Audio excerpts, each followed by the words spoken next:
এখন আমাদের পীর সাহেবরা খানকার দাওয়াত দেয়, মাদ্রাসার হুজুররা ছাত্ররা মাদ্রাসার দাওয়াত দেয়, আমাদের বক্তারা মাহফিলের দাওয়াত দেয়। বক্তার লক্ষ্য ওয়াজ বাড়বে, এমন ওয়াজ করব দিন কায়েম হলে হোক, না হলে নাই, আমার মাহফিল যেন বন্ধ না হয়। খতিবের লক্ষ্য এমন ওয়াজ করব আমার জুমা যেন না ছড়ে, দিন কায়েম হলে হোক, না হলে নাই। প্রিন্সিপালের চিন্তা আমার শেয়ার যেন না ছুটে যায়, ইসলাম থাকুক আর না থাকুক শেয়ার রাখতে হবে। পীরের চিন্তা দেশে ইসলাম থাকুক আর না থাকুক আমার মুরিদ যেন না কমে। এক একজন এক এক দিকে ডাকে, তাই 90% মুসলমানের দেশে দিন বিজয় বন্ধ হয়ে আছে। আমরা আলেমরা যদি দিন বিজয়ের ব্যাপারে সবাই একমত হয়ে যায়, আমার মন বলে বাংলাদেশে দিন বিজয় হতে 6 মাসও লাগবে না, কোন জালেম ঠেকাতে পারবে না। কিন্তু আমরা কি একমত হয়েছি? দিন বিজয়ের ব্যাপারে একমত হতে পারিনি। আরে ভাই, সব খেলোয়াড় এক জায়গায় খেলে না। 11 জন প্লেয়ার সবাই কি মিডলে খেলে? কেউ কর্নারে খেলে, কেউ ব্যাকে খেলে, কেউ মিডলে খেলে, কেউ গোলকিপার হিসাবে আপনার গোল বারে খেলে। 11 জন 11 জায়গায় খেলবে, সবাই এক জায়গায় খেলবে না।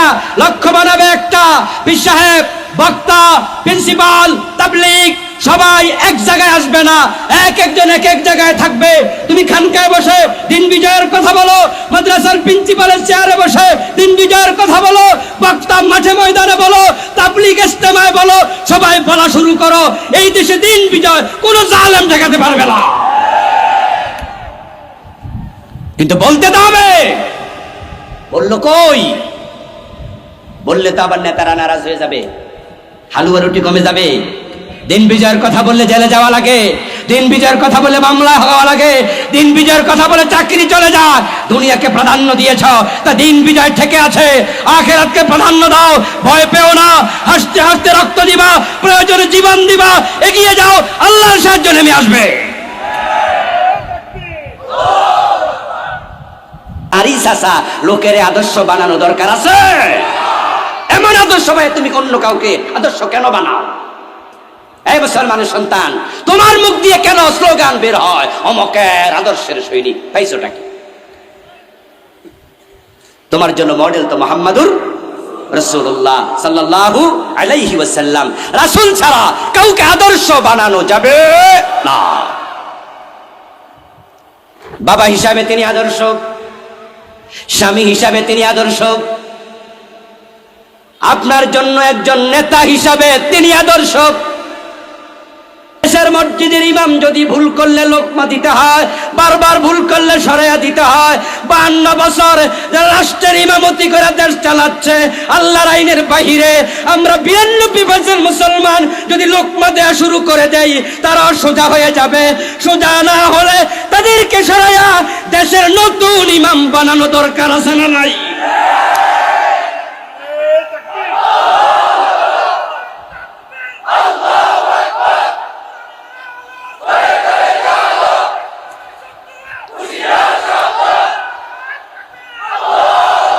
আমার প্রিয় নবী সাল্লাল্লাহু আলাইহি ওয়াসাল্লাম যখন মদিনা চালাইছেন 10 বছর প্রেসিডেন্ট হয়ে, উনি মসজিদের ইমামও ছিলেন, দেশের আবার রাষ্ট্রপ্রধানও ছিলেন। প্রিয় নবী আমাদের জীবনের একমাত্র মডেল, মনে রাখেন কিন্তু। আমাদের মডেল কে? জোরে চিৎকার দিয়ে বলুন তো, আমাদের আদর্শ কে? আদর্শ কয়জন? ذاك طعم الإيمان من رضي بالله ربا وبالإسلام دينا وبمحمد نبيا ورسولا। ওই লোকটা এত ঈমানের স্বাদ পেয়েছে যে লোকটা আল্লাহকে রব হিসাবে পেয়ে খুশি। রদিয়া, সন্তুষ্ট। নবী মুহাম্মদকে রাসূল হিসাবে পাইয়া, নেতা আদর্শ হিসাবে পাইয়া খুশি, ইসলামকে দিন হিসাবে পাইয়া খুশি। আচ্ছা বলুন তো, বিশ্ব নবী মুহাম্মদুর রাসূলুল্লাহ সাল্লাল্লাহু আলাইহি ওয়াসাল্লামের মতো আদর্শ থাকতে ডানে বামে অন্য কোন, আমার প্রিয় নবী মসজিদ চালালেন আল্লাহর আইনে। 10 বছর মদিনা যখন শাসন করেছেন, তখনও তিনি আল্লাহর আইনে চালাইছে। তিনি ঘোষণা করে দিয়েছেন, আমার আল্লাহর আইন হলো চোর ধরে হাত কেটে দাও। বলা হলো, ইয়া রাসূলুল্লাহ, অমুক মহিলা চুরি করেছে, হাত না কেটে অন্য শাস্তি দেয়া যায় কিনা? রাসূল জবাব দেন, না না, আমার মেয়ে ফাতেমা যদি চুরি করে আমি ফাতেমার হাতটাও কেটেই দেব। 52টা বছর আদালতের রায় হলো, রাসূলের আদর্শের বাহিরে লোকমা কেউ দেয় না। এই 52টা বছর ব্রিটিশ আইনে বাংলাদেশ চলছে, অথচ আমাদের সকলের কাছে কোরআন বড় প্রিয় কিতাব। রমাদান আসতেছে, ঘরে ঘরে কোরআন তেলাওয়াতের হিরিক পড়ে যাবে, মসজিদগুলোতে কোরআন তেলাওয়াত হবে। কোরআন তেলাওয়াত করে তাকে রাখার কিতাব না, কোরআন হলো তেলাওয়াত করার পরে বাস্তব জীবনে মেনে চলার কিতাব। এটা অনুসরণের কিতাব। কিতাবুন আযালনাহু ইলাইকা লিতুখরিজান নাস মিনাজ যুলুমাতি ইলান নূর। হে প্রিয় নবী, আমি আপনার কাছে কিতাব নাজিল করেছি, উদ্দেশ্য হলো এই কিতাবের মাধ্যমে মানুষগুলোকে অন্ধকার থেকে আপনি আলোর পথে নিয়ে আসবেন। আমার প্রিয় ভাইয়েরা, সুন্নাহ আমরা মানি না তা নয়, সুন্নাহ আমরা মানি। মসজিদে আমি যখন ঢুকি, ডান পা দিয়ে তো ঢুকলাম, বাম পা দিয়ে তো বের হলাম, আল্লাহু আকবার বলে নামাজ শুরু করলাম, সালাম ফিরিয়ে নামাজ শেষ করলাম। জোহরের নামাজ কুমিল্লা জজ কোর্টে যখন হয়, জজ কোর্টের ম্যাজিস্ট্রেট, জজ কোর্টের জজ 5 ওয়াক্ত নামাজ পড়ে এমন জজ, এমন হাকিম আছে না নাই? উনিও মসজিদে যান, ইমামের পিছনে দাঁড়ান। দাঁড়ানোর পরে ইমাম সাহেব জোহরের নামাজ 2 রাকাত পড়ে দাঁড়াইতে শুরু করলো, বসতে ভুলে গেল। এখন ম্যাজিস্ট্রেট লোকমা দে, জজ সাহেব লোকমা দে, হুজুরকে বুঝাইয়া দিল, হুজুর 2 রাকাত পরে বসা ওয়াজিব। হুজুর লোকমা নিলেন, তারপরে নামাজ শেষ করলেন।